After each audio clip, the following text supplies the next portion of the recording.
Hi, I'm Jeff McErlain, and welcome to the latest edition of Tone Tips for TrueFire. And today I'm going to talk about Amplifier Wattage. I'm not going to do much guitar playing. Actually, I'm not going to do any guitar playing. I'm just going to talk a little bit, and hopefully you won't get too bored by me. And I'm going to look at some notes because I want to remember all these things. So lots of things to talk about. First thing is, a lot of times people will ask me, what is the right wattage amplifier to get? And that is a complicated answer, and it usually comes down to how you're playing, how you play the guitar, what you watt out of your amplifier, and what kind of gigs you're doing. So let's start off with a few little kind of wattage facts. I'm just talking about tube amps because I'm a tube amp guy. That being said, I use solid state stuff. I use digital recording gear, plugins, things like that, and I'll talk about that in another Tone Tips, because they've revolutionized everything. They sound really great these days. Is it the same as playing through a real amp at full volume? No, it isn't. But can't always do that. So I live in New York City, so you know, there's people living right on top of me literally, and so I cannot crank an amplifier. Alright, so my first thing is, how does wattage work? Well, I don't want to get too into the scientific stuff. I'm going to talk about tube amps. So a 50 watt tube amp, it's all perceived volume and how many dBs the amp puts out. So the first thing about a tube amp, and I discussed in the dialing in classic Tone Tips, is the louder a tube amp gets, it reaches sort of a point where it doesn't get much louder. The curve goes like this, and you get more distorted and more compressed.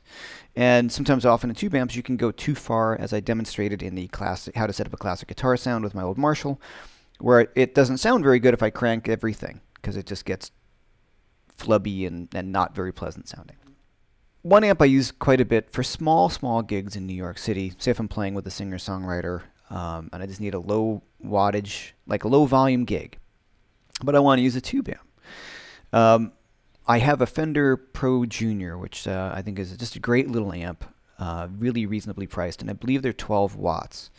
And the thing about that amp is I can turn it up a little bit, and it sounds nice and warm. It's a really pretty decent amp, and I like it for other reasons. It's very portable, really light. I can bring it around, relatively inexpensive, all those things. And Jeff Beck used one for a long time on the road.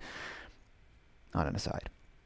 So there I can actually have the amp. It's a tube amp. I can turn it up to about 3, and it still sounds good and it gets nice and warm. The tubes are working the way they're supposed to work. A thing about tube amps is the tubes work at optimum. They sound the best when they're working where they're supposed to be working. So 100 watt, like my 100 watt Marshall or my 100 watt Two-Rock sounds best when the amp is pretty loud, because that's where it's working, where it's designed to be used. All right, so the little Pro Junior, which is great for certain gigs. I'm not talking about miking amplifiers, because people are going to say, well, you can mic it. Yes, I'm not talking about that. I'm talking about playing in a band and keeping up with the drummer or being the right amp for the right gig. So the 12 watts is really cool in many situations, very low volume gigs.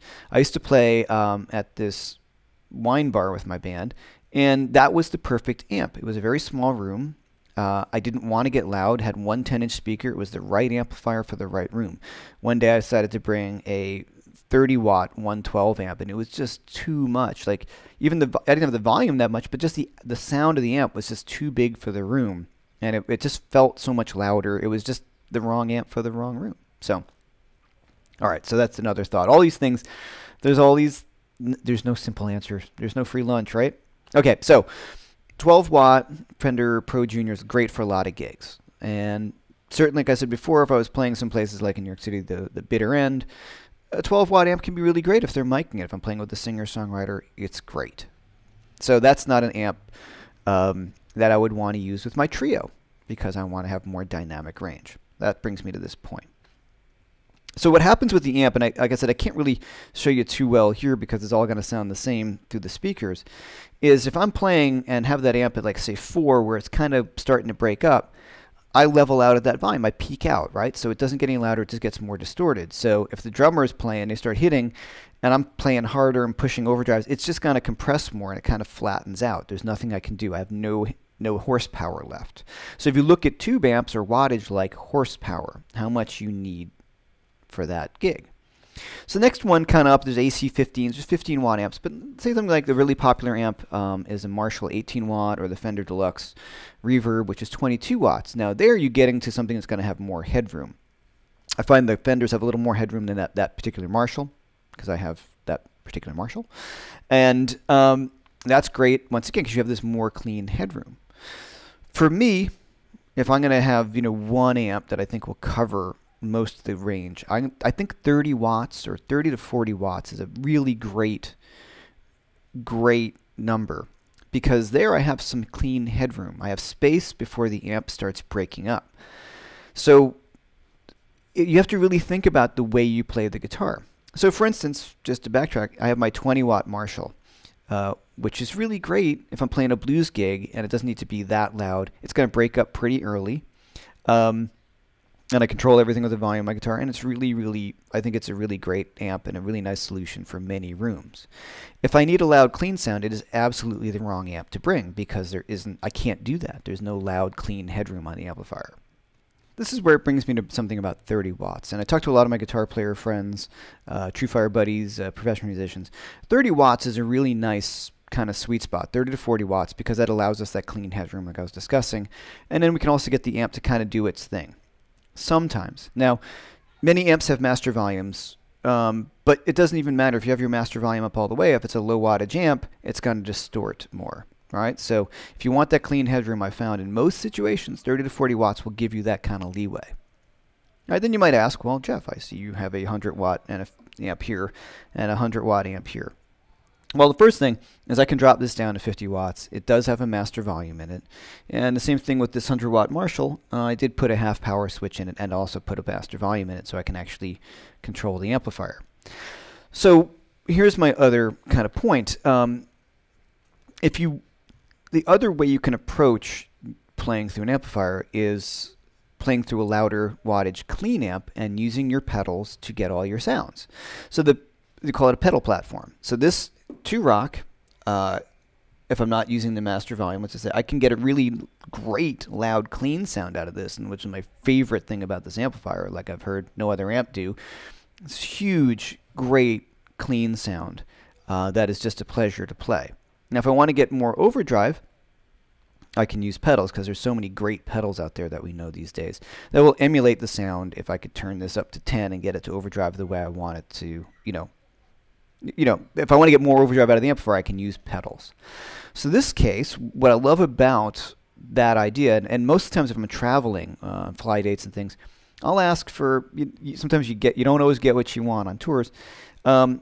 Fender Hot Rod DeVille or something like that. It's pretty much the industry standard for an amplifier. It's 40 watts. I know Michael Landau, that's what he orders, and he has his own amp designed after that, because he knows what he's going to get. It's a good, clean pedal platform, and he brings his pedals, and I bring my pedals, and a lot of my friends ask for those amps because you know what you're going to get.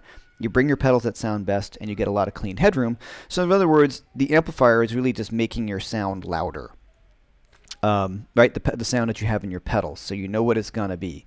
So in an amplifier like that, and sometimes the way I run this, depending on the gig, is I know I've got a really great platform in which to build my pedals on top of, and then the sound will remain consistent from gig to gig. So that's what I'm talking about with clean headroom. So if I want to have that idea of where I can get a nice big clean guitar sound, and I can dirty it up via my pedals and not worry about the amp topping out or running out of horsepower, that's the way to go. Now there are other things that are really come into play, like speakers. The efficiency rating on a speaker. So like the classic Marshall Greenback, a 25 watt speaker, was a few things. One, back in the day when they started creating them, that was the highest efficiency they could get. And over time they got to be more efficient. So more efficient, like usually speaking, the higher wattage on a speaker, if you have an 80 watt speaker, it'll be louder than a 25 watt speaker, because a 25 watt speaker kind of attenuates the sound of the amplifier. So if you're running 100 watt Marshall into two 412s, if you ever get that lucky to do that, through 25 watt speakers, that's going to be really, really loud. But if you ran that same thing through two 412 cabs with 80 watt speakers, it's going to be a lot louder. So the speaker also helps attenuate. Other crazy things that I've discovered with my 2-Rock, for instance, I have the 212 cab and I've got a 112 cab. The 112 cab sounds half as loud to me as the 212 cab too. So how much air you're pushing out makes a big difference. A 112 combo is not going to sound as big as a 212 combo or a 212 cabinet. It's just you're pushing more air, and you have two speakers running, so everything becomes more efficient, so it's going to be louder. So for the professional guitar player, you kind of need a few different amps. That's really the answer. Okay, so I know that may or may not have been helpful, but it's the things that you have to think about, especially when making an amp purchase. Well, to recap everything here, and like I said, maybe I'm in a little bit stream of consciousness because there's a lot to talk about in this. So from guitar player to guitar player, depends on what your gig is, and that will really determine on what size amp you need for that gig and how much clean headroom you like. Now, there are, of course, master volumes in amplifiers, but the truth is, if it's a 50 watt amp and you have a master volume and people say, oh, it sounds great at bedroom level, you're really just hearing preamp at that point. Now, it could sound good, but it's not going to sound the same as it does when you turn the amplifier really up. Thank you for checking out this video, and hopefully it has answered this question, or maybe it's actually created more questions. I don't know. And hopefully it was not too boring to listen to me sort of stream of consciousness about this. Everybody's going to have their own opinion on what is right for them, and of course that's your decision to make. This is just based upon my experience as a professional guitar player and been trying to figure this thing out for many years. The right amp for the right gig is the answer. I would always choose kind of the middle ground, 30, 40 watts. I think you're going to be totally safe in most playing situations that I can think of. Please check out my website, jeffmcerlain.com, my YouTube channel, Jeff McErlain YouTube, Twitter, Instagram, all those things. And of course, check me out at TrueFire, and I'll see you soon.